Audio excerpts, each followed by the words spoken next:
Assalamualaikum and good afternoon for everyone. My name is Muhammad Amin Muhammad Saleh. Today I went to present how to make ice cream vanilla. Before start, I went tell about the ingredients.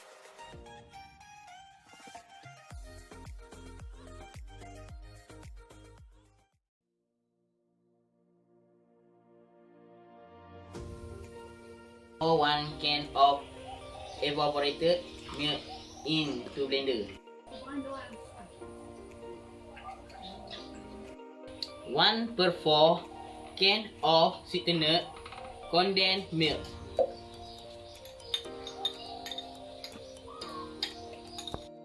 1 tablespoon overlay.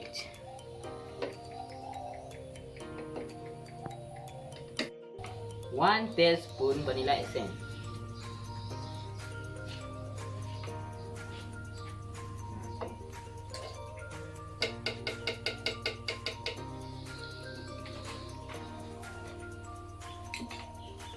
That blender all the ingredients on high speed until thick and creamy.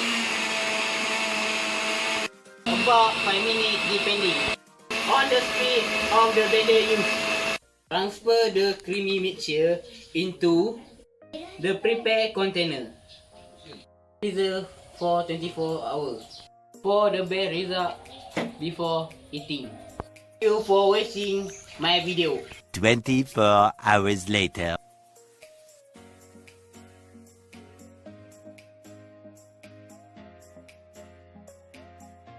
Created using Powtoon.